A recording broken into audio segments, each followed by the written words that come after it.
Hello, everyone. Welcome to the Tim Ferriss Show, episode 500. I am your host, Tim Ferriss.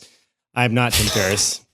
I'm Kevin Rose. Tim, thank you for having me, dude. I know I was your first guest on episode 1, but I'm honored to be interviewing you for this episode. I am so thrilled and excited and wouldn't have it any other way. I am stoked to be reunited. We have some wine. I have this kind of like magnum bottle of white wine. Kevin worried that I had already polished off 7/8 of it, but I had, I'm in the jungle with an Italian. There's more to that, but the table wine is courtesy of his house. And he gave me just enough it looks kind of like horse urine in this shot, but just enough to have fun without getting sloppy, because we have a history with wine. You know what's funny? I told Daria, I was like, okay, here's the deal. I'm going to pour 2 glasses into my glass. And I don't care if I'm texting you, do not bring the bottle back down. Like, do not do it. And so I totally screwed up and I brought the bottle and it's sitting next to me now. But nice. It was a good plan for as long as it lasted. Dude, so you know what's funny? I remember you came to me and you said, I think I want to do a podcast. And you've done podcasts before, because I had done like 300 episodes of Dignation prior to, you starting yours. And I remember, this is horrible, but it's true. I remember just being like, Tim, don't do a podcast. It's stupid. Well, I was trying to talk you out of it. I feel so bad for that now, because you went and you did it. And obviously it's a massive success. So what do I know? But dude, 500. You must have given me some type of good advice, or the bad advice wasn't compelling enough. Yeah. And here we are. And I remember recording that first episode. We were in San Francisco, my first apartment I'd rented in San Francisco, and this huge wooden table. Mm-hmm. And I remember being really nervous. We had all sorts of gear. We had all sorts of fancy, like mixers and everything else. We had somebody helping. My hands were sweaty, and I had a list of questions, a printout. Yeah. And I remember in that first episode, number 1, it was, per your description, TimTim TalkTalk, because we didn't have a name. And then I remember asking you a question, which was, if you could be a breakfast cereal, what would you be and why? And you went, oh, it's one of those interviews. And I was like, never again will I ask that question. You had to test them out, though. Not every question works. So you were new to the game. It was good training. All right, so I saw you take a sip. So you've got your wine. Yeah. So you're drinking the table wine. I'm drinking grocery table wine, Familia Cielo, Cielo, from 1908, Pinot Grigio. And this is what this Italian family has been drinking. Out of my fancy, like 12-ounce water glass, since I don't have any wine glasses. I am doing the 2016 Napa Valley Reserve. It is fantastic white wine. Just a little Chardonnay. Good stuff. Congrats on being guest number 500. And congrats to a long-standing friendship, honestly. It's been... cheers to that, brother. Lots of adventures. So cheers. Yeah. Cheers. Really nice to have continued to deepen and stay in touch over all these years. Absolutely. And I feel like that is probably as sentimental as it's going to get. And you seem to have lots of arrows in the quiver for questions. You gave me a lot of warnings via text message, and I have not reviewed anything.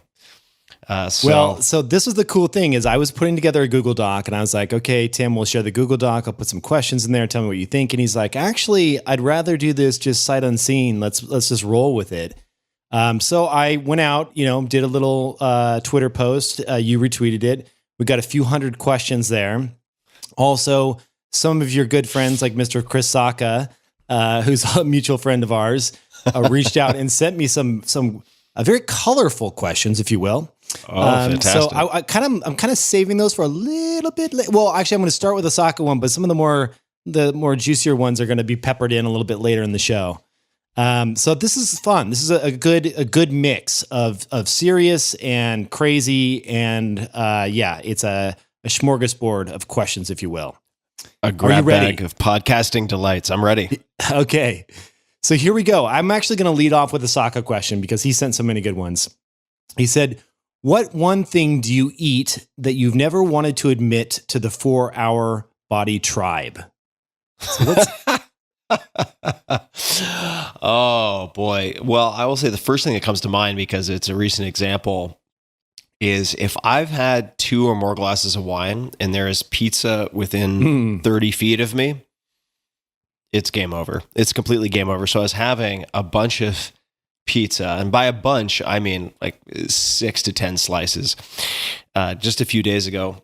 And this was at the tail end of a bottle of wine. And my friend, one of my friends I was with here, said, "What would all of your readers of the 4-hour body say while you're prohibiting them from eating carbs? Look at yourself."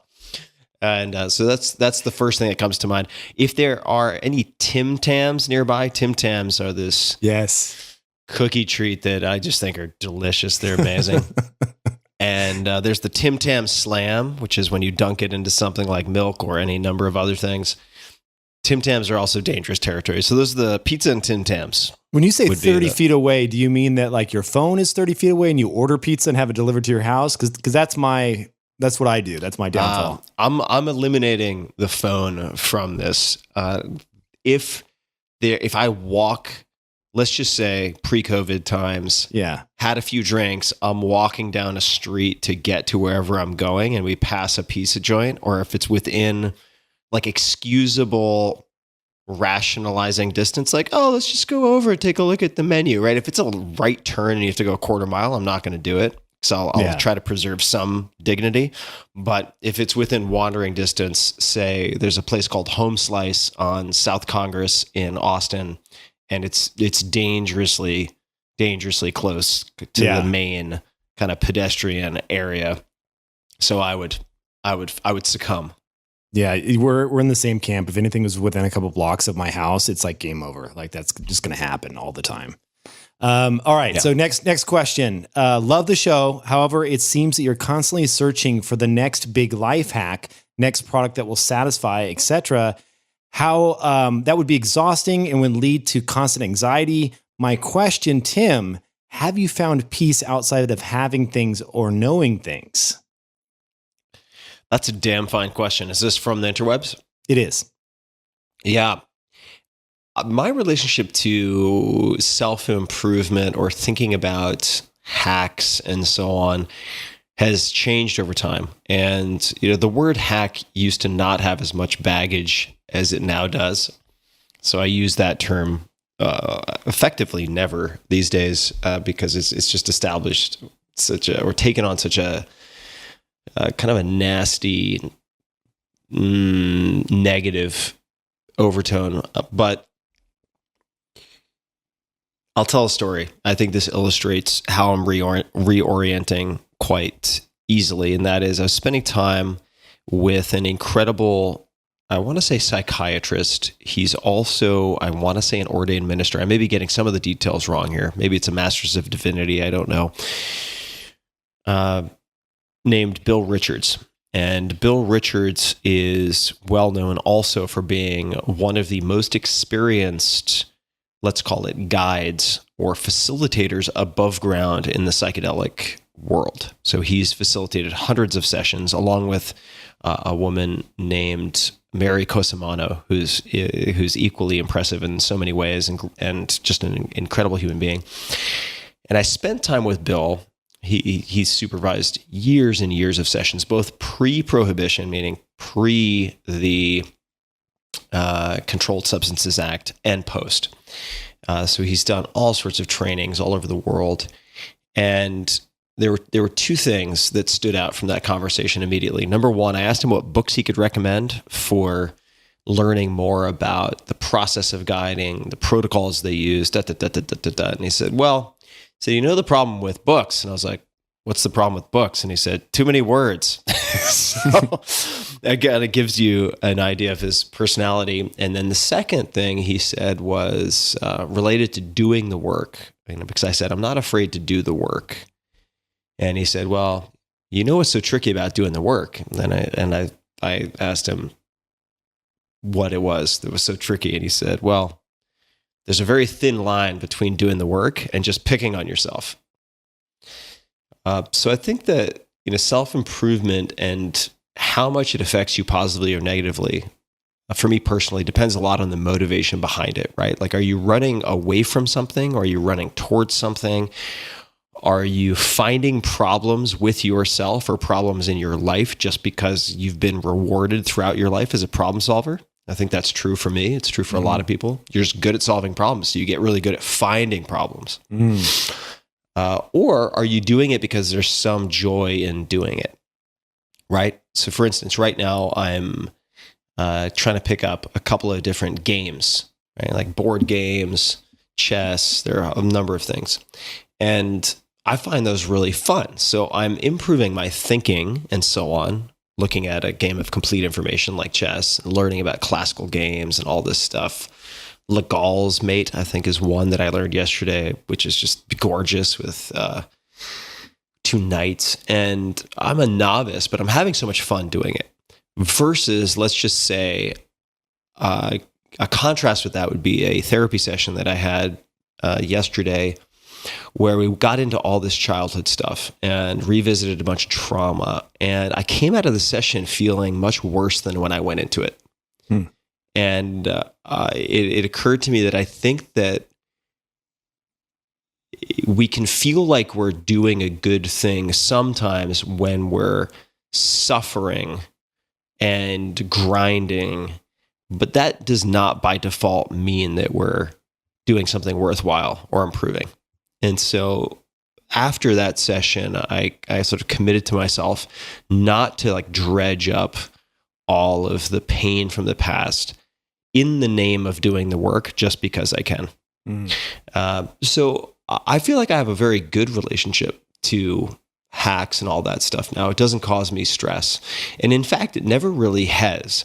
But I think for a very long time, I looked for problems to solve because I was good at solving problems. And not all of those problems were worthwhile.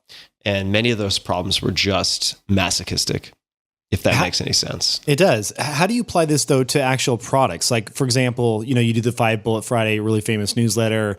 You're finding all kinds of stuff. I imagine people they just send you free stuff. Like, if you have any kind of following, it's like very common on the internet. People want to try and send you things to check out.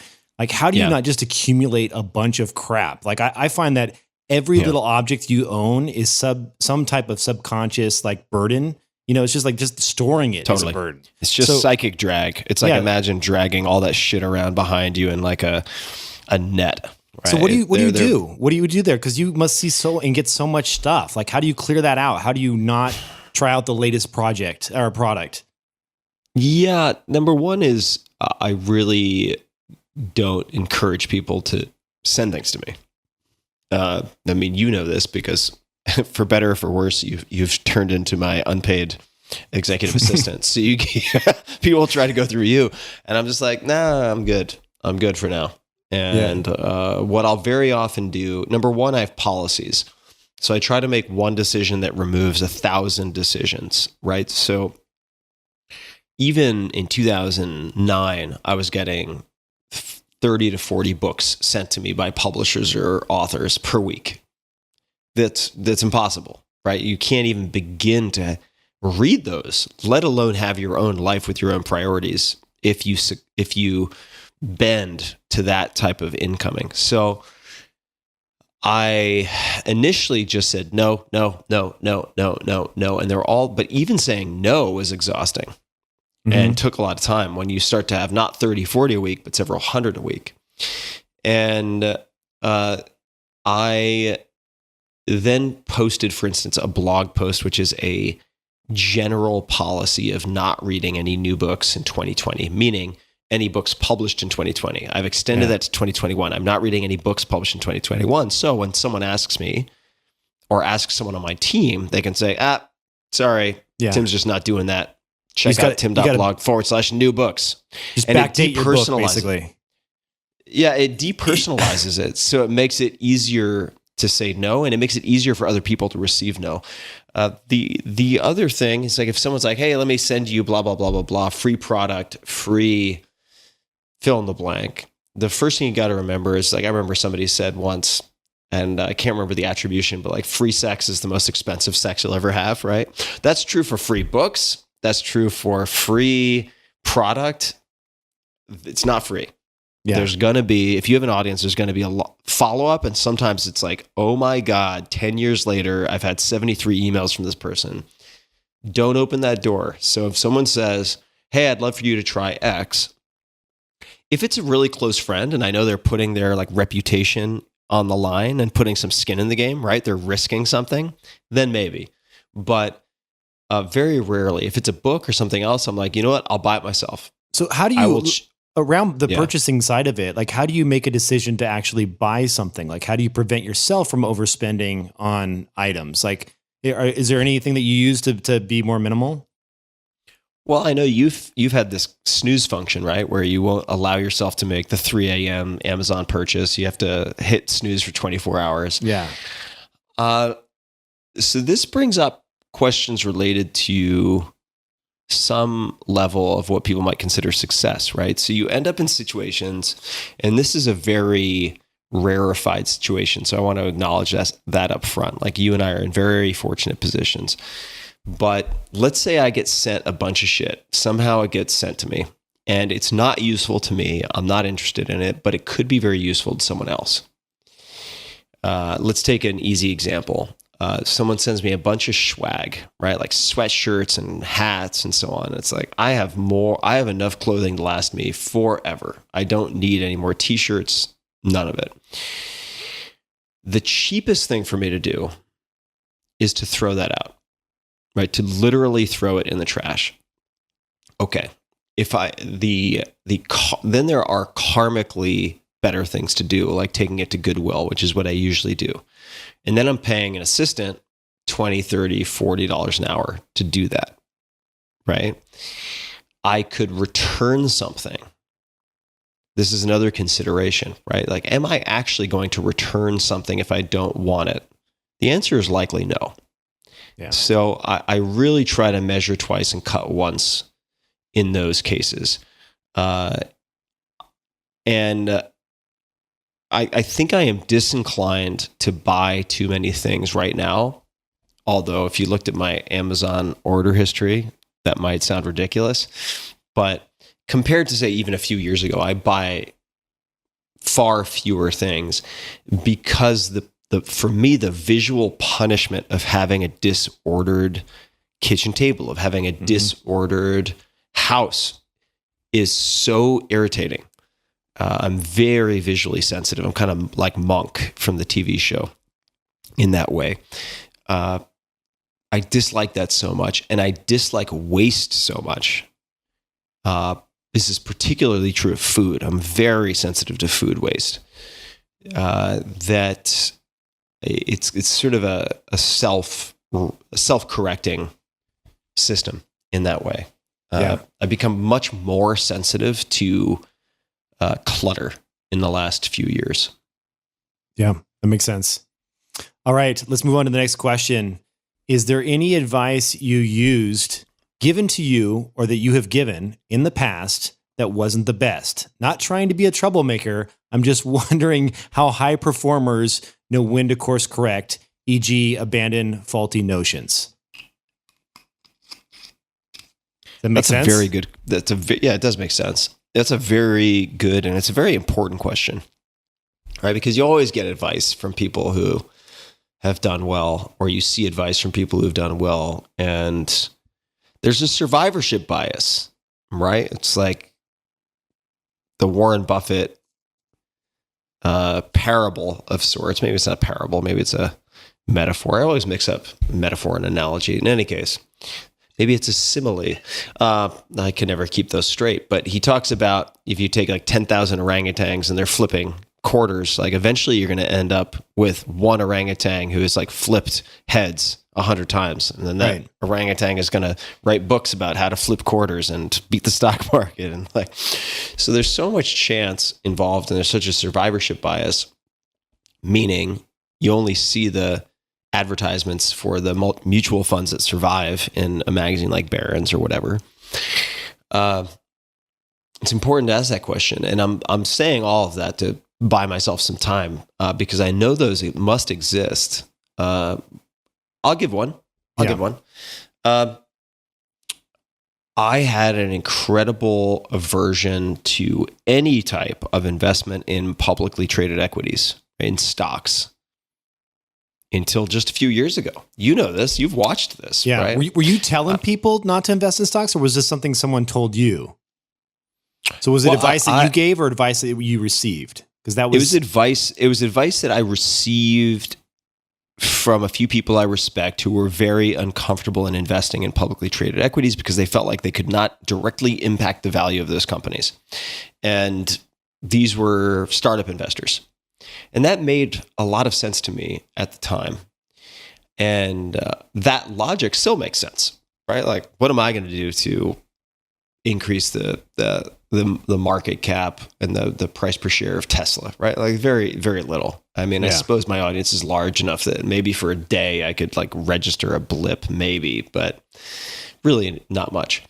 And my thinking has become more nuanced, right? Because the argument that I can't have a substantial impact on the price per share, therefore I shouldn't invest, is kind of two parts, right?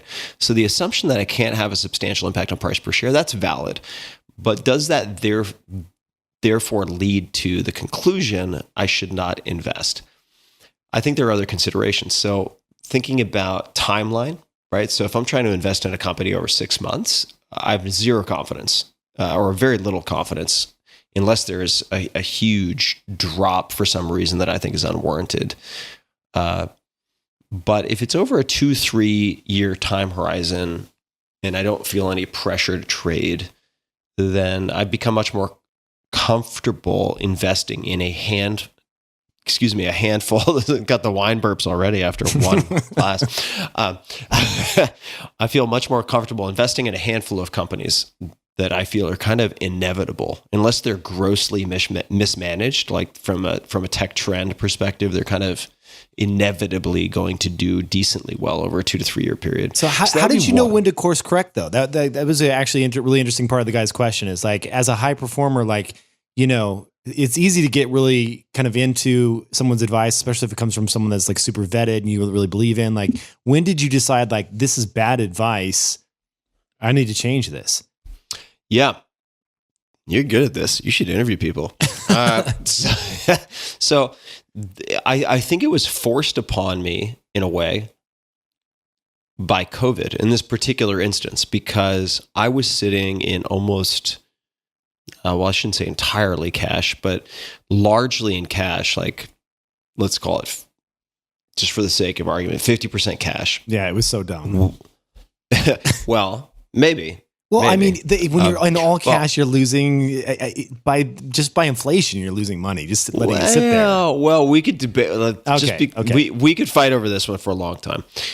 I slept well at night for several years because I had a bed of cash, and I don't think that should be underestimated. I don't think a good investment is a good investment if it has really high returns, but you're like sweating bullets with insomnia. Sure. Right. And that's a very personal thing. So for me, having a lot of reserves in cash helped me sleep. I don't regret it. But when COVID hit and right before COVID hit and there was the gigantic plummet, I knew there was going to be a plummet, or I suspected with high conviction there was going to be a gigantic plummet.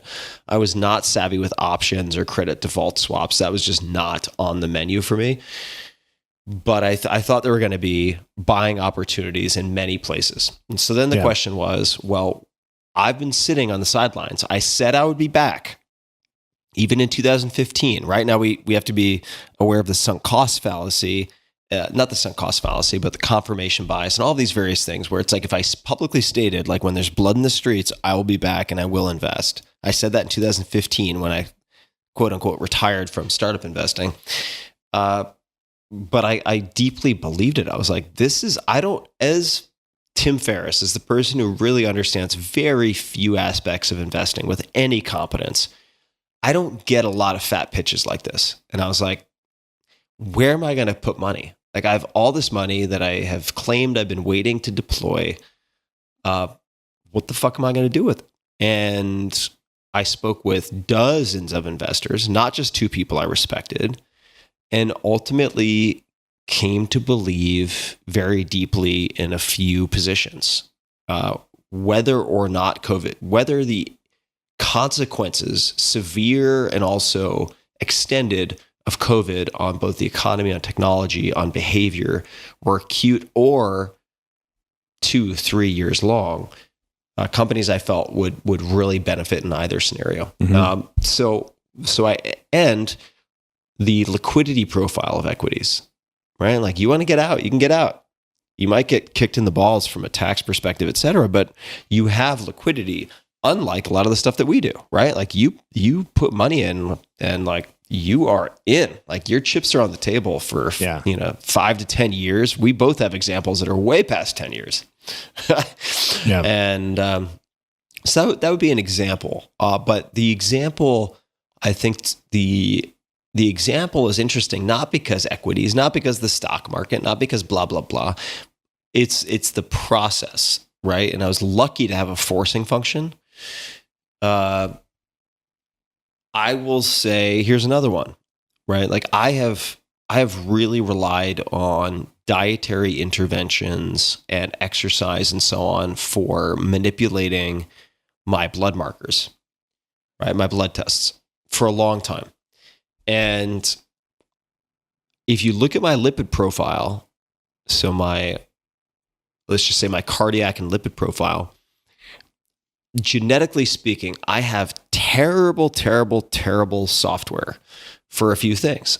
Like, it doesn't matter if I'm vegan. I've tried that for a period of time just to see what it did for my blood. It doesn't matter if I'm fasting. I've done tons of fasting.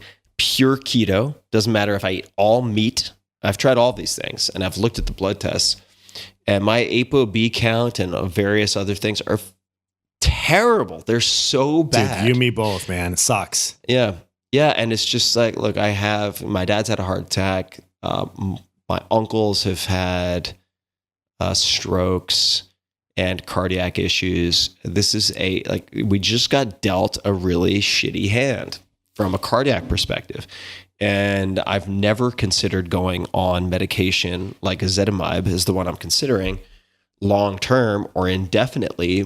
But after doing cardiac calcium scoring, which is 0 currently, but also angiograms and all of these things that are more nuanced and provide more detail, I've kind of changed my tune. I think there is a point where the risk benefit ratio leads one to the conclusion that it makes sense, right? And this is true with also like the vaccines, right? I think COVID vaccines make overwhelming sense for a very high percentage of the population.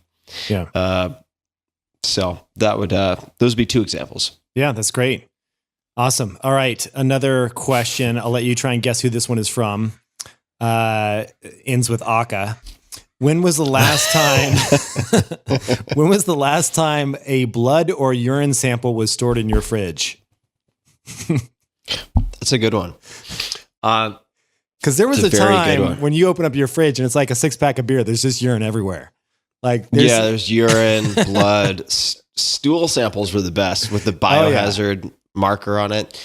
Yeah, you have to be very careful in the Ferriss household. You also really don't want to take any supplements until you confirm that the label corresponds to what is actually in the bottle. You have to be very I remember I went to your cautious. bathroom. I was in your house. I went to the bathroom one time, and I don't know, you had the cupboard open or some shit. And I look up, and it's like a freaking Walgreens, dude. Like, you had thousands of supplements. I was like, how does he take all this stuff? I mean, I guess you just were accumulating over time. Yeah, it's been accumulated over time. I also have dramatically reduced the number of supplements that I take. But all right, so as far as blood and urine samples go, I haven't stored any of that in the refrigerator for a long time. Now, doesn't mean that I haven't taken samples. So the last time I took, blood and urine samples, within the last 2 weeks. Or 3 weeks, within the last 3 weeks.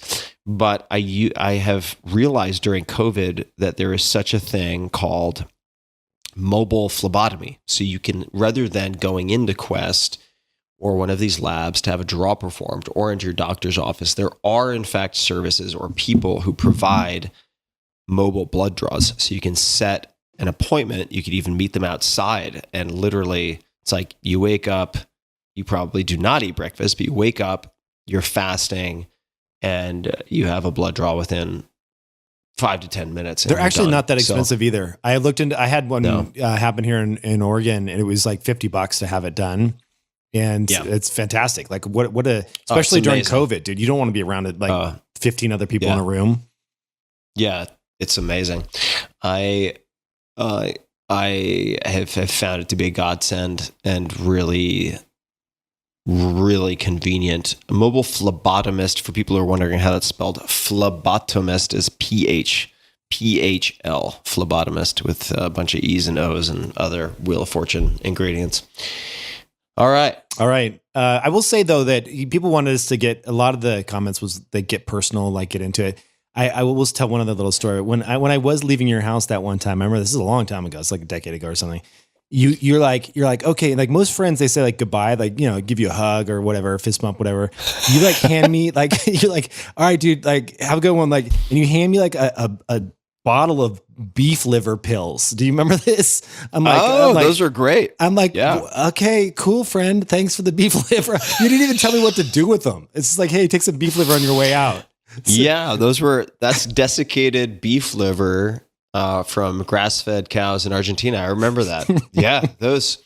I had a friend who was he was deficient in all sorts of things. I gave him those, and he took them, and he was like, I feel like I'm on crack. Like I have so much energy that I cannot even begin to understand how tired I was for so long. So yes. Do you remember what brand that was? Liver. Offhand, I don't. I don't either. It's on Amazon. I know that I ordered it on Amazon. Nice. So, all right. Caveat emptor: beware, not all beef liver pills are created equal.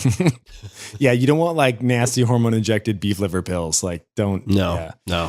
All right. So, going a little bit more sensitive. I wish we had like some background music that we could play while this kicks in. I bet we can figure out some background music. Yeah, that's like a nice. We'll make it happen. Sweet. You have the resources. How did you meet and fall in love with your girlfriend? Just a quick note from the editor in post-production. This is Tim. I had to cut part of this one for privacy reasons, but I love you all very much. Now, back to our show. That's amazing. Which is a strong hand. Like that's a good move. And I was very interested. So texted her, we had a drink, we met up, and rest is history. That's amazing. That was quite a few years ago. So let me ask you a question though, because your fans are going to want this. I have to do it. I apologize, Tim.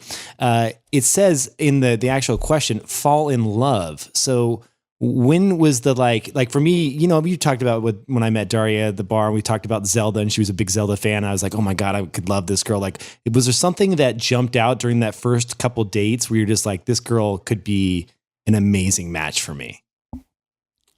Oh, it was, and again, it's what were the traits? Like, was there anything that you jumped out as like a common movie, like something she said that was funny? Like, what was it that like started to check those boxes for you? You know, it was none of that. It was none of the data points or things she said. Like, oh, we have that in common. Oh, our values are aligned. It was more of a feeling. Like I felt very at ease with her. I felt like I didn't need to have my defenses up. I felt like I was very confident there were no ulterior motives. That is the hugest thing for you, dude. That's awesome. Yeah. Yeah. I just felt very comfortable, and she was so playful and funny and light. Basically all the things I'm not most of the time. She also gave me so much energy. You know what I'm talking about? Like that's a big deal. Yeah. Right. Like there are people who drain your energy, and there are people who give you energy, and there are some people who are maybe neutral, but I think over time, as you interact with more people, as you get older, certainly as you develop an audience of any type, you become much more sensitive to that because you're much more exposed to it. Yeah. And she just gave me so much energy. I mean, it was such a net positive for my state of being. And I think that drove it. And yes, we ended up having all of these values in common. Yes, we ended up having lots of priorities and interests in common, but that was secondary to the feeling. That's so cool that, one of the things that, I've talked about privately a lot that I think is worth mentioning, you can always cut it out like you do. Is that there's been by the way, just so people know, you've cut out some shit out of previous podcasts. Don't cut this out. Well, I want to tell people there are for some very good legal reasons in some cases, but yes, continue. So I was just going to say that I love that she brings down brought the anxiety level down for you, because one of the things that I know is tough for almost probably anybody that has some fame and fortune as you have. It's like there are so many people that would date you, because of your quote unquote Tim Ferriss, and there's money and fame that goes along with that, right? So you could go to LA and there's any number of people I'm sure that you could date because of those reasons, and because of that, I know you've had a pretty big wall. Like you put up a wall to protect yourself, because that's not what you want. You want someone long term. You don't want just like some rando. And it's cool that she brought that down though. Like that's a huge thing for you to find. I'm happy about that. Yeah, I'm happy about it too. Thrilled about it. It's fucking weird, having meeting people who, let's just say 8 times out of 10 have Googled your name beforehand. That's fucking weird. Yeah. It's really, really strange. And you have to be very careful, because let's not kid ourselves. Like there are a lot of sharks out there. Yeah. So yeah, it's been really nice. And her parents are amazing. I've spent a lot of time with her parents, and she's very down to earth. And by down to earth, I say that in the most complimentary way possible. Right? Like by down to earth, like it makes me think of, I think his name is Donald Knuth, Knuth, but at some point he disavowed email. I think he was at IBM. I might be making that up. And he said, email is great for keeping on top of things. He's like, but I don't want to keep on top of things. I want to get to the bottom of things. I'm paraphrasing here. But people who are down to earth, from my perspective, are like getting to the bottom of things. They're aware of like the tectonic plate level of things moving, and their awareness is much more grounded, I use that word again, in what I would consider a truer reality than a lot of the people who are higher up in the stack, right, of abstraction. So there's a computer science analogy here, but I won't belabor that because I'll just embarrass myself. The point being, I felt like she really had her feet on the ground and was paying attention to the important things. And she had an awareness, including a self-awareness, perhaps principle among all of those, that led me to feel very comfortable, right? But when people are surfing the chop, right, when they're on the surface and it's like whatever's trending on Twitter is directing their attention for hours a day, even if they're on some level at their core really good people, it makes them a liability. Does that make sense? Because they're so easily swayed to one channel or direction or meme or hashtag or movement or crisis. Like that's a very unpredictable person. That was on cue. That was good. I like that. Jeez, the phone's ringing. I don't know why. Oh, he called me twice. Sorry. You get pushed through. Just keep going. No problem. Who was that? Was that your bail bonds? This is Tony Conrad just freaking calling multiple times. Fucking Tony Conrad. I know, ruining the podcast. God damn it. Tony's a good friend. So I feel free to give him shit. If you guys actually want to, just as a side note, research a really good early stage investor who's a good dude and really likes his coffee, and he will tell you about Blue Bottle, so be prepared. You should check out Tony Conrad. He's a good guy. Also partner at your firm. So Yes. he's a colleague, a coworker. He's done some good deals. He's got a great eye. Yeah. Cool. All right. So let's move on to the next question. Name a mistake you made in one of your books that you wish you could take back. There has to be something. Don't say there. I don't know. Oh, there's got to be something. I mean, there are probably hundreds of them. My books are fucking long. I mean, you have so many opportunities. The 4-hour body, there had to be something like the consumption of horse urine, or there was something in there that you had to want to.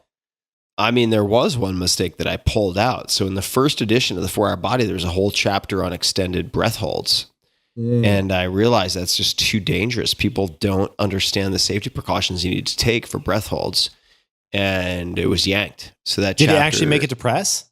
Yeah, it made it to press for one printing. That was a David Blaine chapter talking about how he trained me to hold my breath for like 5 minutes. And I realized that you just have to assume that 90% of the people out there aren't going to read any of the safety cautionary tales, right? They're not going to read the caveats. They're not going to read the preamble. They're going to skip straight to the how-to, and it's very dangerous. So that was one. How about any of the science? Because the science changes so fast. Is there anything you look back on and you're like, oh gosh, that's just not accurate anymore? Well, I will say there was a weight loss stack of supplements called PAG, nicknamed PAG, which was polycosanol. I'm probably mispronouncing that, but I've only read it, never heard it said, in fact. Alpha lipoic acid, garlic extract, like allicin, and green tea extract, preferably decaffeinated. And of that stack, the most suspect or questionable of those is the first, polycosanol. And there are some studies that came out of Cuba, but I mean, like, how much can you trust that if they're exporting sugar cane and blah, blah, blah, blah, blah. So I would say if I were to put anything on the chopping block, it would probably be polycosanol. And really the evidence for that from an N of 1 perspective was my own personal experience. There seemed to be some effect on cholesterol or lipid metabolism with polycosanol that increased fat loss above and beyond that which I was able to achieve with AGG. But that is not doubly blinded. That is not randomized. That is not placebo controlled. So, but the ALA is in there for fat loss, right? Yeah. So yeah, alpha lipoic acid is insulinomimetic, as I understand it. It imitates and produces some analogous effect to insulin on a lesser degree. So alpha lipoic acid is interesting. If you overconsume it, it can cause all sorts of issues, which is true of a lot of things. Like you overconsume zinc, it can inhibit copper absorption. Like you have to be very careful with supplements, which is part of the reason why I have really reduced the number of supplements that I consume. Well, this is a great segue into that question. Actually, it's like, what do you consume these days in terms of supplements? Not much. I take zinc occasionally. I do find it to help sleep. I do find it to help lucid dream induction, which we've talked about before. I find zinc interesting also from an immune perspective, but if you overtake it or you take it too consistently, it can cause all sorts of issues. I take right now B12 and L-methylfolate, Jarrows specifically. That is your homocysteine levels, or is that why? Yeah, related to homocysteine. So that is dependent on my personal blood profile. So that doesn't mean everyone listening to this should take that. Right. And I also am taking right now Cissus quadrangularis, which kind of has a funny tie-in to us actually, and also methylsulfonyl methane, or MSM. I'm taking both of those because I'm nursing a wrist injury, and I found them to be very helpful with joint injuries or like connective tissue, ligament, tendon issues. So Cissus quadrangularis is what I took during our trip to China. I took alpha lipoic acid and Cissus quadrangularis. You'll figure it out. I took those two together before every meal because we were eating pounds of fucking rice every day. Yeah. And I would be doing workouts in my like skivvies with my backpack. You remember that? I'd be doing like, dude, once you see Tim Ferriss in his underwear doing air squats in front of your bed, like you cannot unsee that shit. And you said something to the effect of like I said, quit doing air squats in your fucking underwear in front of my bed. Well, there was that. There was that for sure. And then there was also like, we're just getting fatter and fatter and you're getting more and more ripped. That's right. What the fuck is going on? That was the most confusing part because we were like a week into the trip and Glenn and I are just fat as shit from all that rice and you're like 6-packs are popping out. It was crazy. Yeah. So I'm taking that stuff again, but not for the fat loss, for the potential joint assistance. Wrists are a huge pain in the ass. I jacked my wrist really badly. And I want to get back into handstand practice. So I'm eager to get it figured out. All right. Actually, I want to stay on that for one more quick topic. Someone was asking, how is your body these days? You talked about your wrist, but these are 3 questions real quick. Do you still practice 4-hour body? And what is your approach to longevity? So is there any practices that you're doing now on the longevity side, kind of transitioning out of the, I just need to put mass on, but more on the, I want to live longer? Yeah, I would say those are probably inversely proportionate, right? Yeah. Right. The more you try to put mass on, the shorter you're probably making your life. If you're doing it over an extended period of time, at least. But I would say body, like I'm not in great shape right now. I've had a bunch of injuries, which just goes to show like I think it's better to have a few extra percentage points of body fat and more strength than to be lean and sacrifice strength. I think right now I've sacrificed strength for a bunch of reasons. I'm in the jungle. I'm eating pretty poorly and not getting much in terms of resistance training in. And so I would say body overall right now is pretty achy. And I'll fix that. I have a high degree of confidence that I can fix it, so I'm not worried about it, which leads to the 4-hour body piece. I still follow a surprising amount of what was in the 4-hour body. If anything, the vast majority of the 4-hour body that was viewed very skeptically, was received very poorly, has accrued an incredible amount of scientific support in the last 10 years, because that was published in 2010. So I am very proud of the 4-hour body. Like that was kind of the tip of the spear with a bunch of areas that has only received more support in the last 10 years. So I'm very happy with that. And I would say the general tenets still hold for sure. So from the perspective of slow cadence weightlifting, a la Occam's protocol, I probably wouldn't be eating the same food because I'm not trying to gain mass, but using that type of slow cadence or super slow protocol to add muscle mass while minimizing injury potential, absolutely. I'll be doing a bunch of that. And then there's a bunch of stuff from Tools of Titans. So let's not forget the Tools of Titans was basically my update to 4-hour work week, 4-hour body, and 4-hour chef simultaneously. And there's a bunch of stuff in Tools of Titans related to, say, glute medius training, related to gymnastic, strength training, and so on, acro yoga, that I view as a really important component of what I do these days for physical longevity. Yeah. Meaning, like how old you feel, I think, is how old your joints feel very often. And aside from that, though, like with the longevity stuff, like, am I using metformin? No. Am I using rapamycin? No. Would I consider it? Maybe at some point. Yeah. But the most likely thing to kill me is heart disease. So really, I can focus on so-called longevity drugs. But for me personally, those longevity drugs might take the form of something like an ezetimibe. Probably not a statin, due to the fact that I am a hyper absorber of cholesterol, not necessarily a hyper producer. So you need to get really deliberate and surgical about how you approach medication. And none of this is medical advice, should not be construed as medical advice, since who the fuck am I? But so talk to your GP. But I think the obsession, this is going to upset some people, but the obsession over longevity is often very misplaced.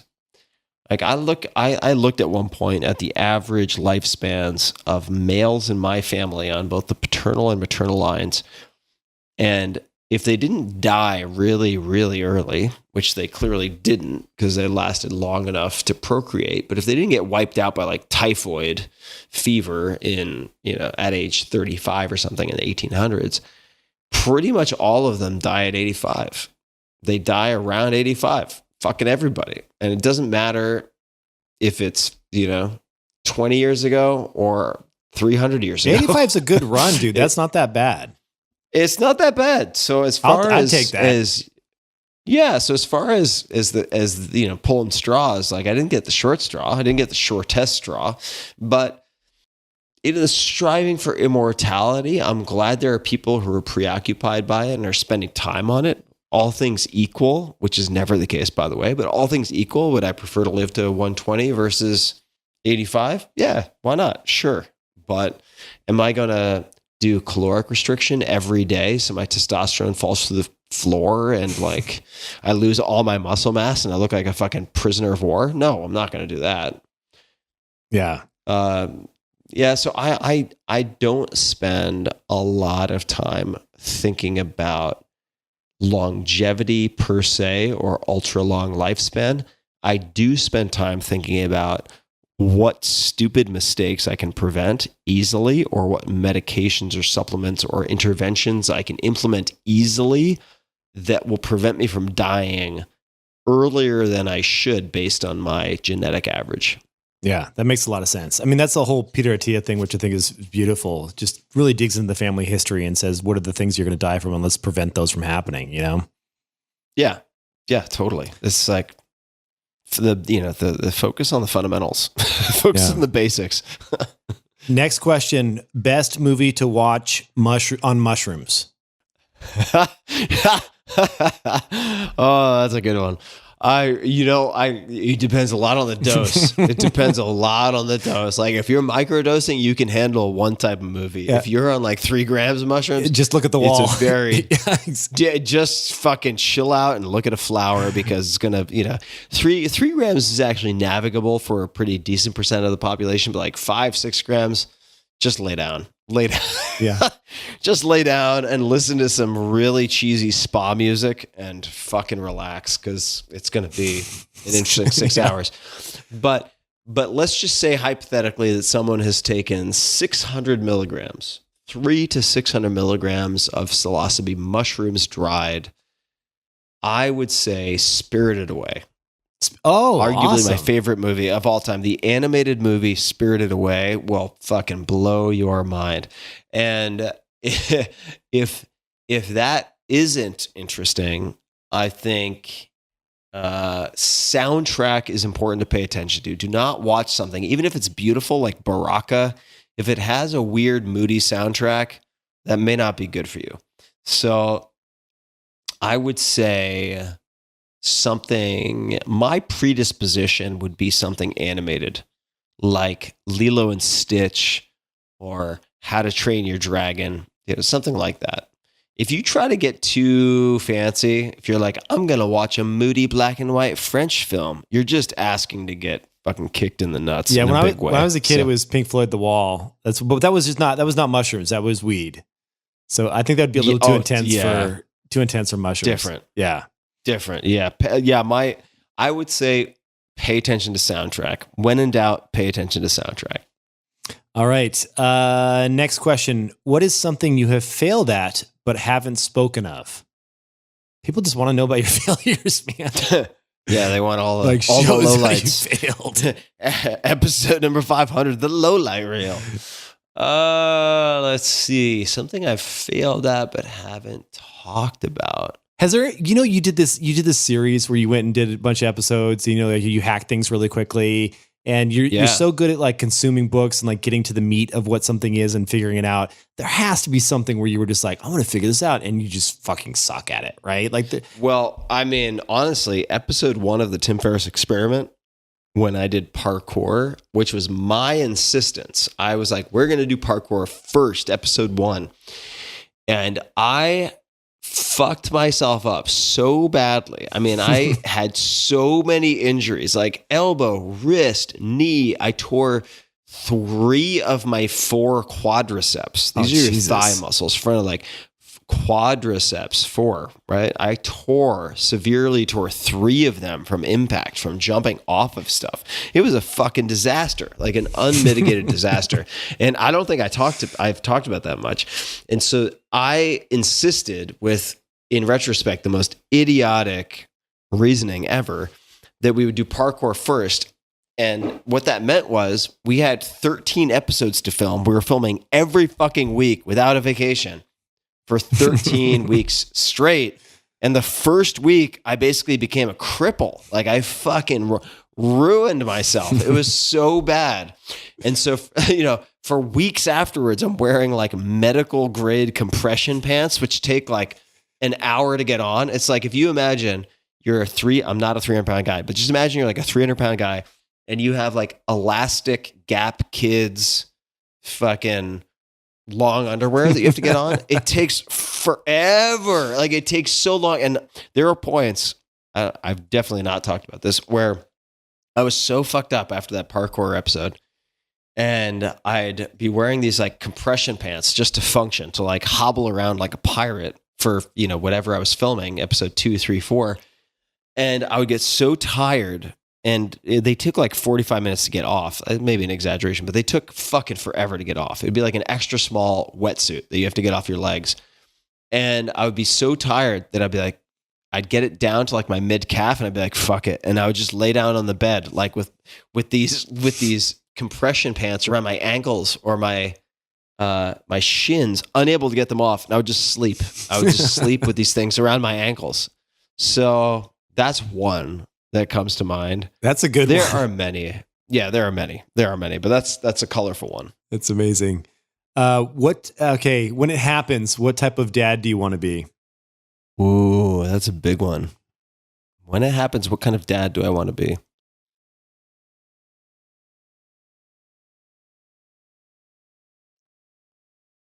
You got to leave the space gap in here when we had the episode. Yeah. It's good. Yeah, He's thinking, everybody. I'm watching. It's like watching a dog trying to figure out a maze. I think that I'll go with the first 2 that come to mind. I just want to be really present and really engaged, and loving, obviously.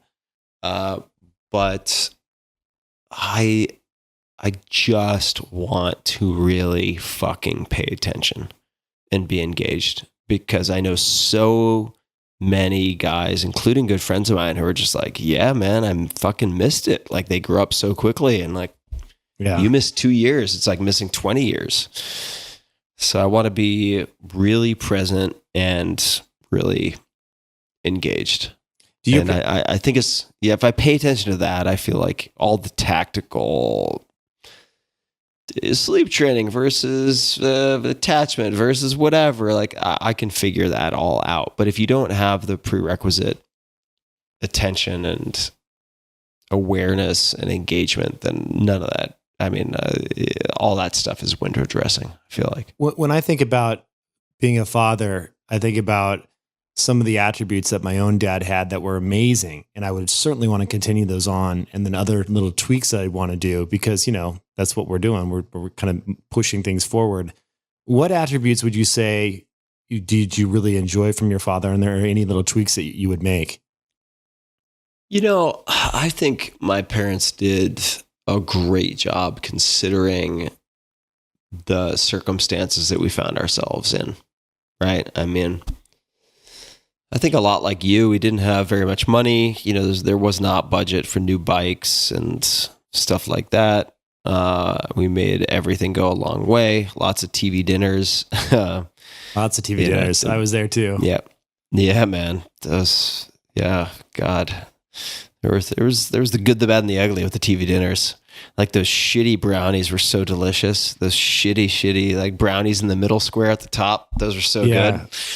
And the fried chicken was good, but some of the TV dinners not so great. We did a lot of Dinty Moore beef stew in my house. That was good. Oh, nice. I love that Dinty Moore. You know, and there were all these special moments, like some of the celebratory. Like if something big happened, and we had a celebratory dinner, we go to Red Lobster. I remember Red Lobster. We'd have virgin daiquiris, and like, immediately get brain freeze, and then eat those fried mozzarella sticks, and they were so fucking good. So you know, like I feel like my parents did a really good job on a lot of levels. I will have the benefit of more time, right? So if I in any way say I don't have time, or I feel like I don't have time, I just want to plant the seed now that is utter horseshit, right? Like we make time for the things that matter. And I'm in a much better position than my parents were financially. Did your dad work a lot? Did he travel a lot or work a lot, or what was it like? He didn't travel a lot. You know, my mom and dad worked a lot, and I'm good at working, right? Like you and I are both good at playing certain games, and it's very challenging for me, at least, to sit on the sidelines or switch games when you've spent so much time getting good at certain games. Yeah. So yeah, that's part of the reason I'm in the middle of nowhere right now, is to just create a little bit of space and prevent myself from overcommitting to a bunch of new projects just because I have a void or a vacuum. And I'm excited about the fatherhood, about being a parent. I'm excited for you. I think it's gonna be a fun chapter. Long chapter. Yeah, the longest chapter, especially at our age, man. I just think the thing I think about is just like when our kids are 21, we're gonna be so old. It's like gonna be crazy. Yeah, we're gonna be really old. You and I can go to the park with walkers together. Exactly. All right. Next question I had to say the name because this was a tweet from Hans Conduit. So some guy's using his business account to tweet at us. This guy runs Conduit, which is great. Tim famously asks his guests about a message they would hypothetically plaster on a billboard. Will you ask Tim about his current message? What would your current billboard message be? You know, I don't. My message is still the same. Yeah, it hasn't changed much, and that is, and I've borrowed this from other people, but you are the average of the 5 people you associate with most. Yeah, that's a great one. Like whoever you spend a lot of time with, like you are going to absorb, and vice versa, right? They're going to absorb you. So really be aware of that. Like physically, emotionally, psychologically, financially. Yeah. It's so true. I've just seen it confirmed over and over and over and over again for me and for other people. Yeah, that's a great one. I don't think you can get better than that one. That's great. Next question from Ryan. Hair transplant, ? Would you do a hair transplant? No, not at this point. The technology has come a long way. Do not knock that right away, because it looks really good. I have a couple friends that have done it. They're not going to be named here, but it can look amazing. Look, I mean, here's my perspective. There is one reason for me to get hair transplant. By the way, if this is financial, I will pay for your hair transplant. I'm going to say that right now. I'm serious. I will pay for it right now. I'll go on the record. Do I need KevKev like etched in the side, like Kid and Play style? Exactly. No? Number one, I'm very fortunate to have a reasonably regular dome, so I don't have a whole lot of moguls on my skull, and I don't mind being bald. Right? I really don't mind it, and I think I led into it easily by starting to shave my head when I was like 12, 13 and wrestling, so I'm accustomed to it. The second thing is I would get so much shit from people forever if I had some weave. Like, I don't know if you've ever seen Hellboy, but there's that one guy who has hair implants and it just looks like Ken doll. I would get so much more shit. Yeah, it's too late. Than I currently do. Back. I would be disinclined. And then, third, and I think I was saying this earlier and I cut myself off. It's like, why do guys care? I think 99 times out of 100, it's because they want to be more attractive to women or get laid more often by having hair. Like, period. Full stop.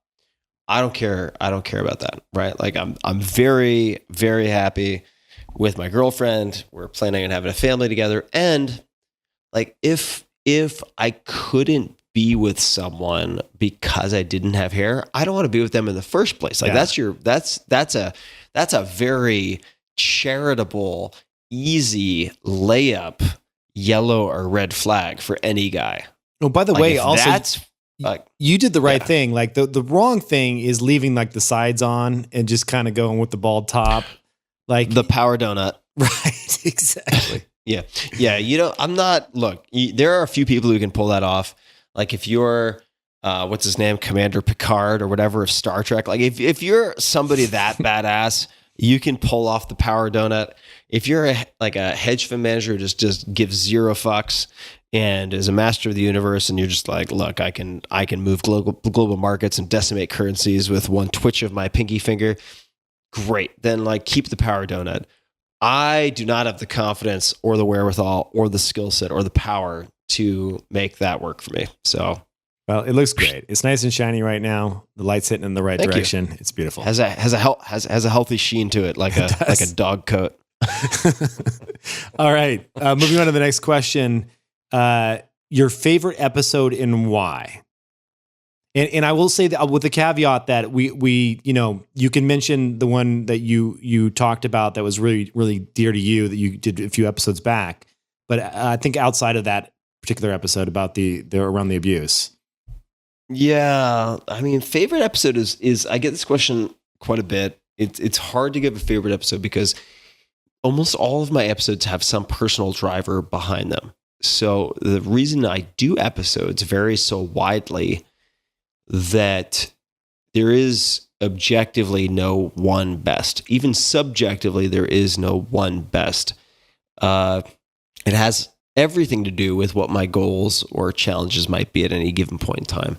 I think Let me ask you two questions. Hold on. Let me ask you two questions. I think we can hone this in a little bit. Favorite fanboy episode, meaning oh my God, I can't believe I had this person on my podcast. And then I'd also love to know, I know who it is. It's Hugh Jackman, isn't it? Am I right? Hugh Jackman is super high up. That was definitely a huge one. Arnold Schwarzenegger was the first like gigantic fanboy episode. Jamie Foxx, another one. I mean, those 3 episodes are also killer. Like, they weren't just fanboy encounters, but they were really strong episodes. Yeah. Really, really strong episodes. So fanboy moments, there are a ton of them. I mean, I've spoken with so many people I never thought I would ever have any interaction with. Jerry Seinfeld. I mean, it's a long list. It's a long, long list. But certainly Hugh Jackman is way up there. Arnold Schwarzenegger, way up there. Jamie Foxx and Jerry and so many others. Those are a few. How about someone that just really surprised you, where you're like, oh, I should have this person on. Then you had him on. You're like, God damn, that was a good episode. There are so many. Give me a couple though. It doesn't have to be one. Yeah, I love the fanboy episodes, but those are names that people automatically know. I mean, they're household names, right? BJ Miller, who's a hospice care physician, and I think the episode was titled something like BJ Miller, the man who's helped 1,000+ people to die, something like that. Mm-hmm. That episode had a huge impact on me, still does. Then you have people like Mary Carr, who's an author and very well-known memoir writer and teacher, who's just incredible. That episode is pretty recent. Carr, Karr. She was incredible. Let's see here. honestly, I mean, I have to mention again, but just like there are certain episodes like Jamie Foxx or Hugh Jackman where you're like, holy shit, I hope my equipment is working. Yeah, exactly. It's just so fucking good. And you're like, oh my God, if this fails, I will just have to throw myself out a window. I mean, like this. when I interviewed Elon Musk on my show, I was like, please do not fail hard drive. Like, because we were like recording it. Yeah. Totally. It was crazy. Yeah, there are those moments. For sure. What was it like for you to interview Elon? We've never talked about it. I mean, he's a really cool guy. He was super friendly, and I've met him a couple of times at various parties and stuff, and he's always been really nice to me. I think he knew me from back in the Dig days when I created Dig, or it was clear to me that it wasn't just some, like, he had heard of some stuff I had created, which was nice because that gives you a little bit of an in and a way to have a conversation. I loved it. I thought it was a lot of fun. I mean, I tried to ask him some questions that were just a little bit like not the ones a standard reporter would ask. And so he had a good time with it. Like we just talked about like, I always like to go really, really back to his childhood and like some of the entrepreneurial kind of moments he had growing up and some of the things he was a fan of and some of the comic books what he was into. Like nobody talks about that, but he talks about his favorite comic books on my show, like stuff like that. So we talked about SpaceX and some of the stuff that he was doing with Hyperloop before it was announced. It was awesome. Nice. Obviously he's quite the icon these days. This was a couple years ago. So to the Tony Stark. Totally in the flesh. All right, moving on to the next episode, the next question. What do you think about all the recent government UFO footage? Is it real? Well, do you believe in UFOs? I don't know if it's real. In the sense, do I know? I don't know if the footage is real. I've read way too much about well-documented programs like MK Ultra with the CIA. And so, I mean, it's very hard to know what is propaganda and what is not. What is the MK Ultra? What is that?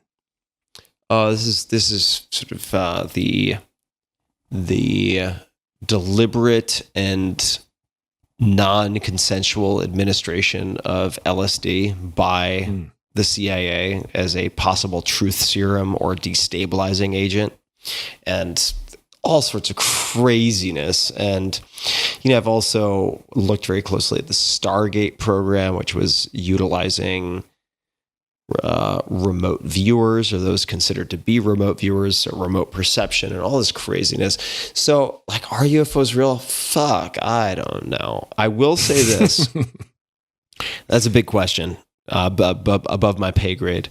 I will say this though, that there are a few places on Long Island that are fairly well known by locals for having what some people consider UFO sightings. And when I was a kid on Long Island, I and a whole car full of people, including like a babysitter and some other people, all saw some weird object like fly across the sky, hover for a period of time, kind of bounce around, and then shoot off at speeds that made no sense. So was that an illusion? Was it caused by some type of weather pattern, right? Like the lights of Marfa in Texas are supposedly created by some type of phenomenon that can be explained meteorologically. Was it that? Was it test flights with some type of aircraft being performed by the government, which are unknown, unannounced? Was it some type of aircraft from elsewhere? I mean, either way, it is an unidentified flying object. So do I believe in UFOs? Yeah, I believe in UFOs. Are they aliens? Fucked if I know. Like, I have no idea. But I mean, I remain open to the possibility. Yeah. All right, let's move on to the next question. This one's a little bit harder than last. Right. Have you ever tried Viagra? If so, thoughts? I told you these were going to get intimate. Yeah, here. This is great. So I have tried Viagra. I've tried everything. I mean, I've tried just about everything, minus heroin. And I actually had a really scary response to a small amount of Viagra, which was I got a shooting pain, like a axe pick in the brain pain from taking it, which has made me contraindicated from taking. I don't know if Viagra is a phosphodiesterase inhibitor of some type, but I have to be very careful with that stuff because in a small percentage of the population, you can have these massively powerful adverse events. Does that apply to all of like Cialis and stuff like that, or is that just Viagra? I don't know. I'm not sure. Did but the it fact work? of the matter is, the Viagra. I mean, not to get too graphic here, but yeah, it was fucking fantastic. I mean, that stuff. Why the hell do you think it's so popular? Like, it works as advertised. It's like, why do athletes use anabolic steroids? Because they fucking work, right? I mean, like, there are certain drugs that really deliver as advertised. Yeah. You just have to be aware of the possible side effects. I had a really weird experience with that stuff. That stuff is strange. Well, hold on. You can't let that hang. No, what? Well, I just feel like we're a couple glasses of wine in, trying to ride that fine line.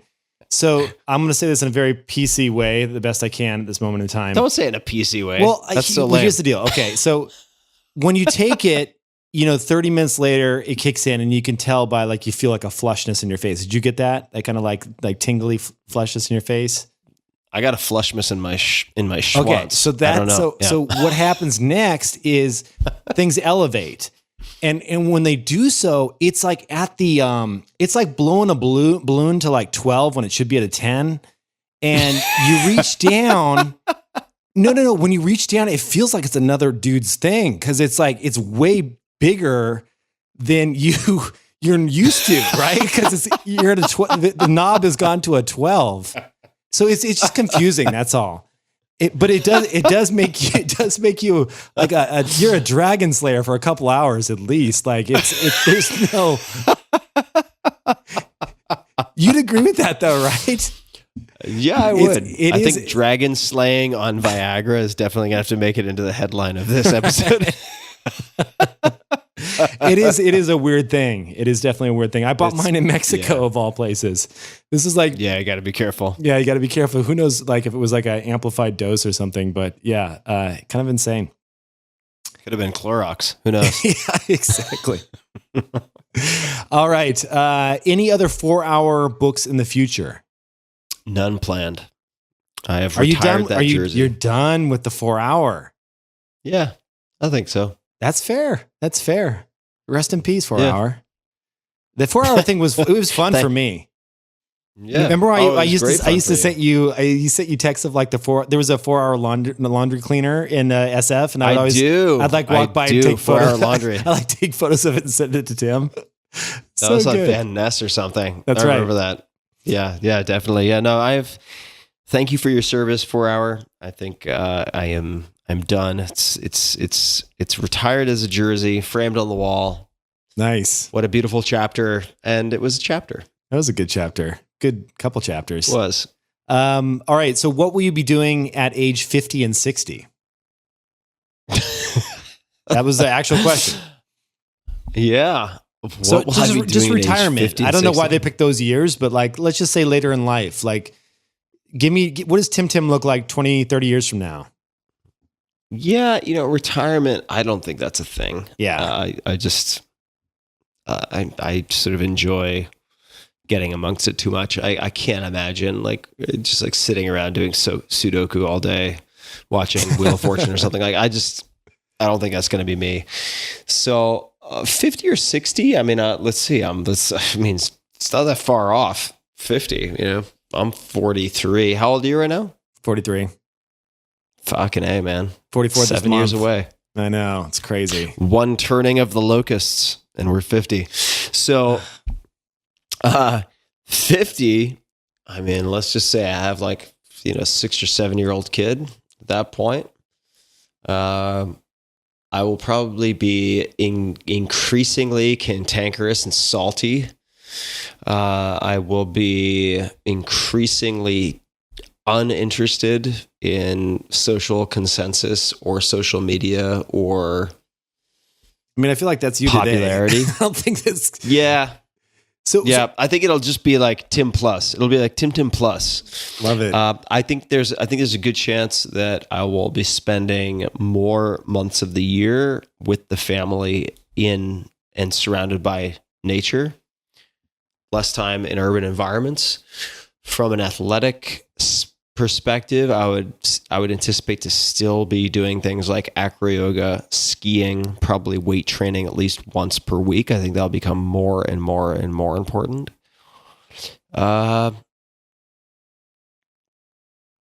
Still, I will be paying deep attention to and supporting psychedelic research and other aspects of that type of medicine work.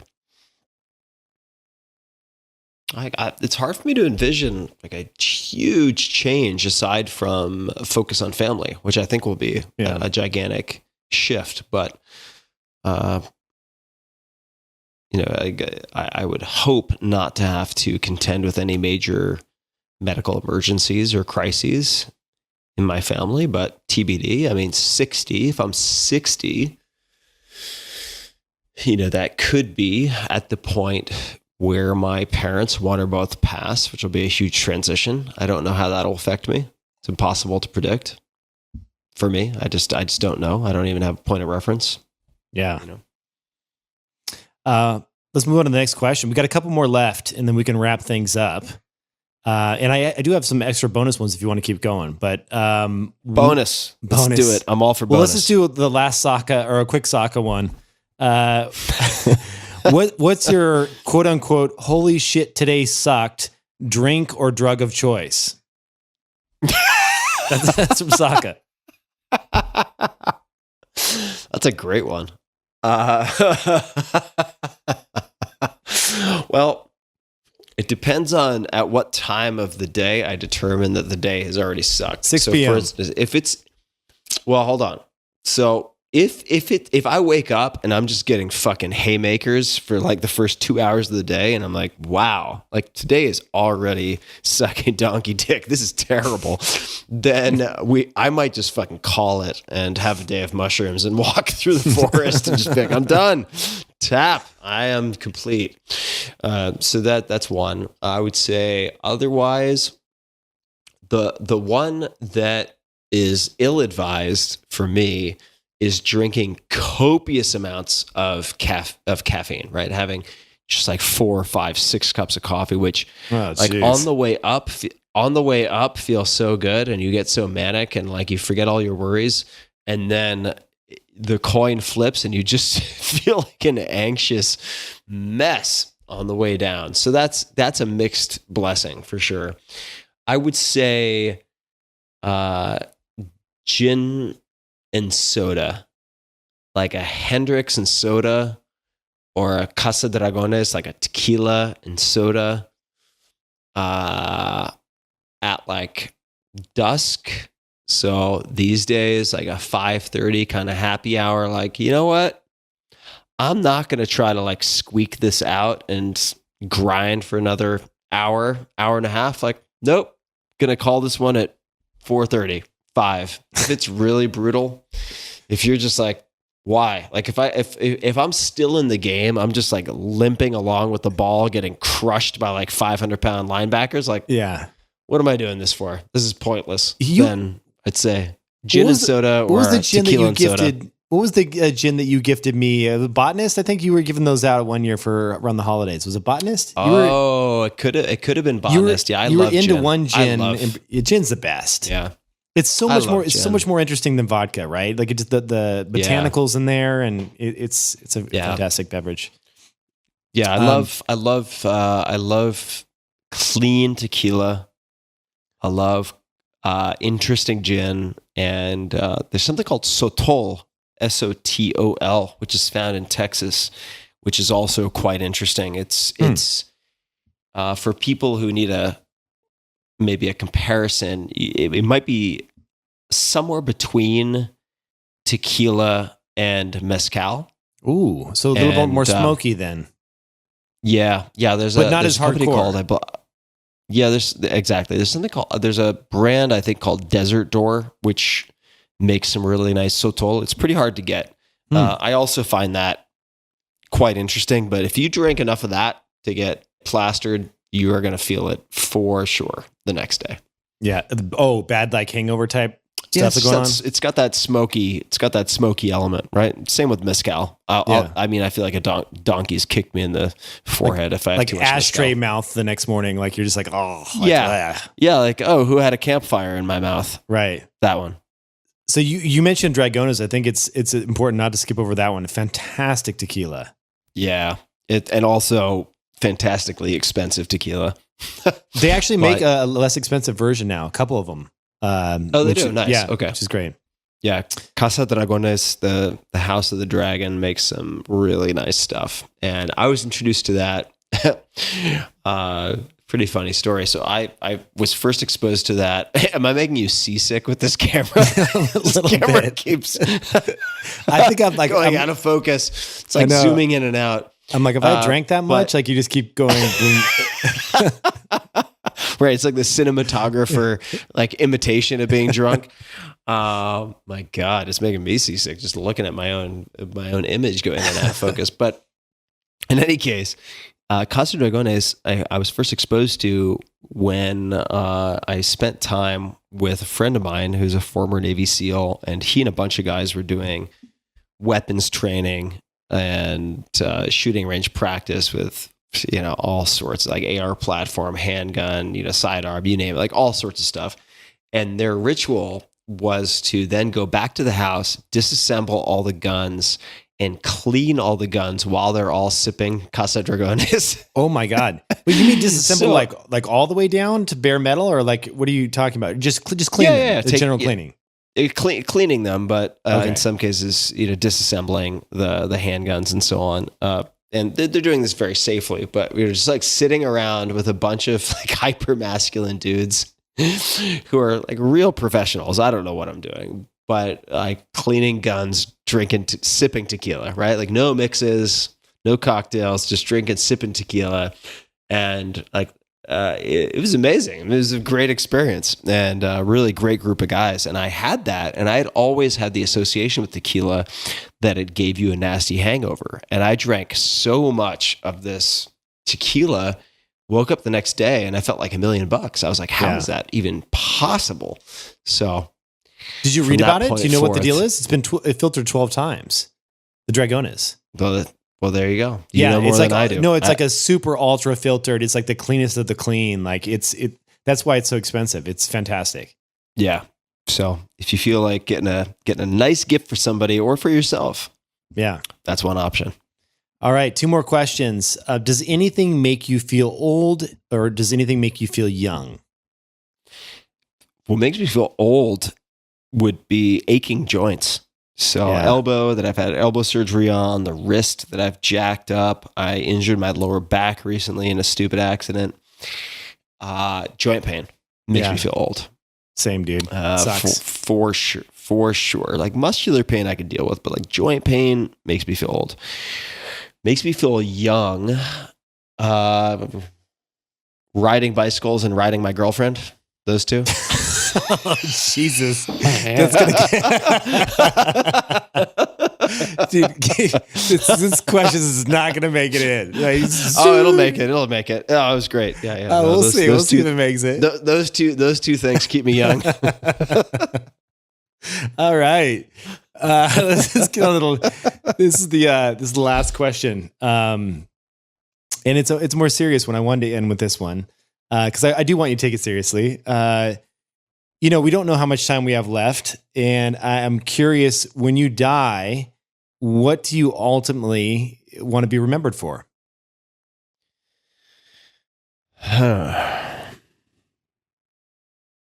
Four-hour chef? Or? The stupid meme videos that I text Kevin twice a week. Let me think about that.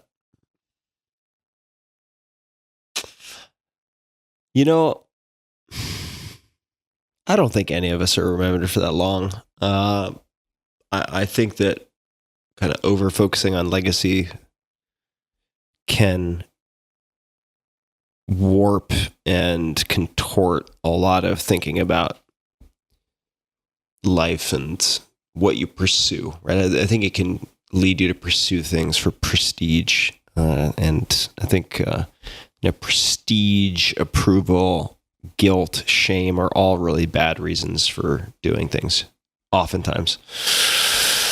And, as we were talking earlier about parenting and what kind of father I want to be, and I was talking about awareness and engagement being these prerequisites for other things. Like you can try the tactical stuff, but if you lack that base level, that foundation, the rest of it doesn't really matter. I think that in the last 10 years, especially 5 years, especially last 5 months in particular, I've realized that without hope, the rest of it just doesn't really matter, right? So like you can give someone the prescription, the how to, you should do this, you should do that, but without some level of hope, and hope to me has a slightly different feeling to it than optimism. I think optimism can be a part of hope, but that hope is broader. Without some element of hope, a lot of that other stuff just doesn't matter and gets washed away. So I would like to be, I used to say when people would ask me like, what would you want to be remembered for? Like, well, on your gravestone, I was like, well, as a sort of creator of master students who are better than himself, right? That was an answer that I had. And I think now it would be as a purveyor and provider of hope, like someone who's providing hope to people who feel hopeless, and not in a misleading, not in a Pollyanna-ish, not in a naive way. Like I'm providing hope because I am a test subject, right? Like I'm a guinea pig. I am someone who's suffered from severe, extended, repeated bouts of depression, who is on the front lines trying to encourage the testing and research of things like psilocybin and others that show incredible promise for these so-called intractable, untreatable psychiatric conditions, whether that's depression or MDMA, assisted psychotherapy for complex treatment-resistant PTSD, right, post-traumatic stress disorder, or opioid use disorder, anorexia, these things that have really found no home from which they can be treated effectively. That would be one example, one dimension to it. So I would say as a seeker, as a fellow needer, and hopefully spreader of hope. Well, that's what I would want.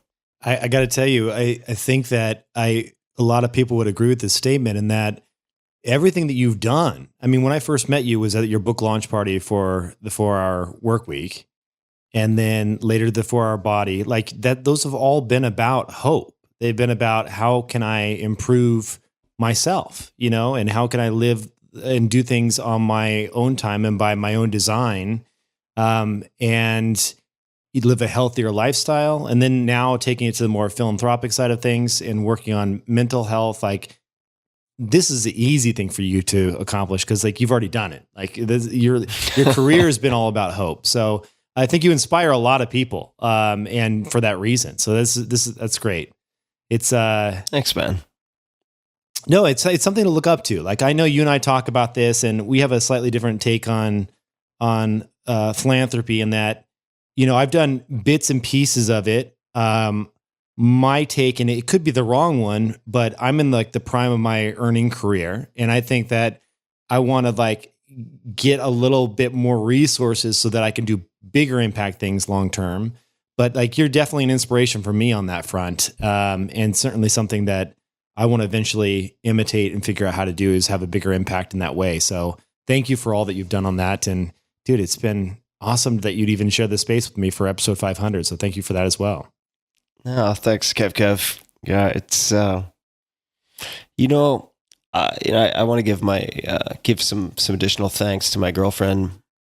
so that I don't have my last mention of her in the same answer with the bicycle, uh, which is, when I was considering what to do about sharing my experiences with abuse as a kid, I told her about the plans for the book, the possible book, which would be years off in the future, and the possibility of then doing a podcast, maybe as a stopgap measure or even a replacement for doing the book, because it would be sooner. And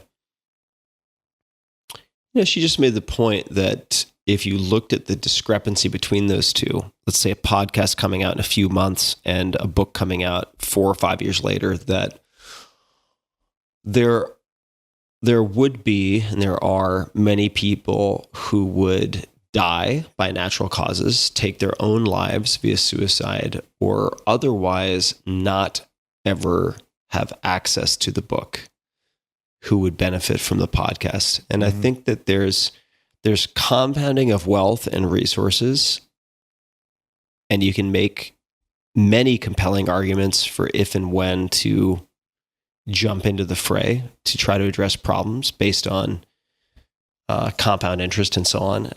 I would just offer to people who are thinking about this for themselves that there's certain problems that compound also.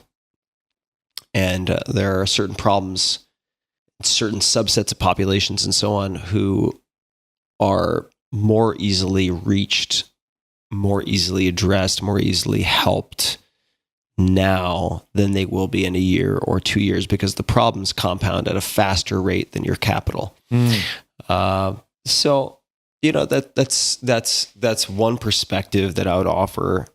Not to say that everybody should immediately jump into the fray and use as much as they can afford to affect change in the world. I don't think that's true for everyone. I think that's absolutely not the case for everyone. But for me, at least with some of these mental health conditions and having the ability to set precedent, right, to create the first center in the world dedicated to psychedelic research, to create the first center in the US dedicated to psychedelic research and consciousness research, offered me a rare window and opportunity to tip the first domino in a way that I knew would then trigger and unlock all sorts of other developments, right? So I was able to put in, say, $1 million with the expectation that it would generate 10 or $100 million in impact.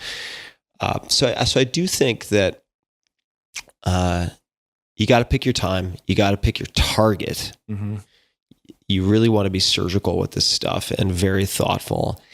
And there are sometimes, just like with startups, right? There are some times when you're like, oh, damn, there's that one window, right? That door opens a crack and that's your shot. Like you have a real opportunity to make an impact. And for me, I just felt that way in the last few years.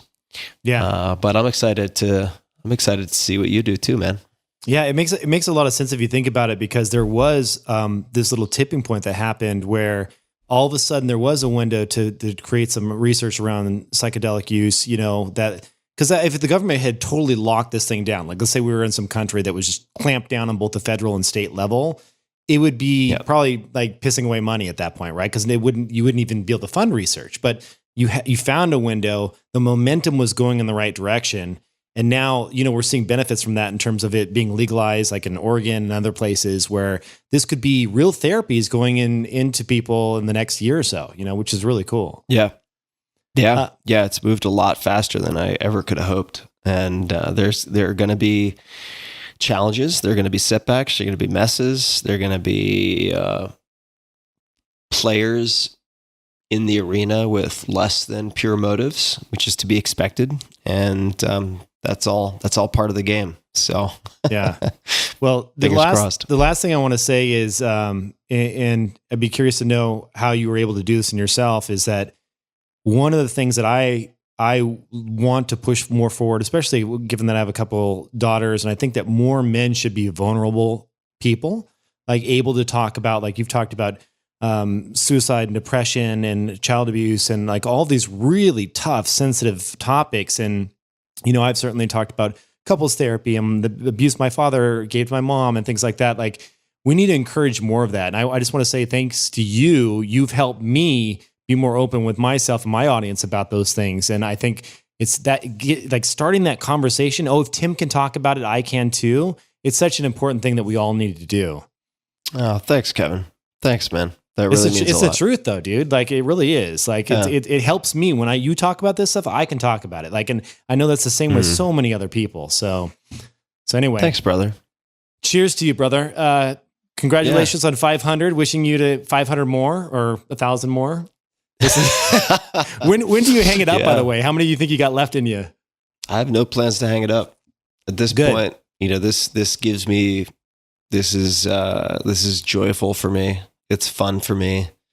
And if it stops being fun, it's either time to hang it up, or more likely it's time for me to change something. And I've just succumbed to some temptation that I need to fix, right? Like for this episode, let's take this episode as an example. Number 500, right? I could have done like lessons learned over 500 episodes and done like a monologue, right? Instead, you get Viagra questions. Which is more fun. Right. It's more fun for me. It's more fun. It gives me more energy. It gives me more pleasure. Like, this is a good time. And like you said, you don't know how much time you have left. Nobody does. And so it's like, if you're not having fun, at least in my life, like, chances are it's my fault. Fucking fix it, you know? Yeah. And if the choices you're making, your default choices, or the way things are set up, aren't working, change it, experiment, try something else. So for me, the way that, you know, I used to do 6 episodes a month with the podcast. I cut back to 4 on average. And I used to handle, say, sponsorships and this, that, and the other thing a certain way. And then I changed it because it was starting to feel like an obligation, and I was starting to procrastinate and not look forward to it. So, you know, this is, I think, a game of iteration, and what might give me joy today might not give me joy tomorrow, and things change, they evolve over time, but I love doing the podcast. So wouldn't surprise me if I do another 500, another 1,000, and then take a look and reassess. Yeah. I think that it doesn't really matter where you are in life, because I remember, you know, when I was not like being a VC and doing these things, I left Olive Garden, which had good tips and unlimited breadsticks, to work at Computer City for less pay. But you know what? I was a hell of a lot happier when I was working at Computer City than I was at Olive Garden. So it's like, you just got to do it. You got to change it up if it's not working. Switch it up. You got to switch it up, man. And it's so good to see you. Yeah. I miss you, brother. I miss you too. To see you in person sometime soon. Let's get these shots in the arms and make it happen. Seriously. Exactly right. And to everybody listening, I love you guys. You know, I really so deeply appreciate everybody listening. It gives me the opportunity to play. It gives me the opportunity to push, to challenge myself also, to try to do things I don't think I can do with respect to this podcast, to wrangle people I think can't be wrangled, and also, just as important, to shoot the shit and talk about Viagra with people like Kevin. So I really, really appreciate everyone who tunes into this podcast. And I know this has been a loosey-goosey, banter-filled episode, but this is what I wanted to do. And ultimately, the only way I'll keep doing this is if I have some fun along the way. Thanks for having me, Tim. That was awesome. Yeah, brother. I'll see you soon.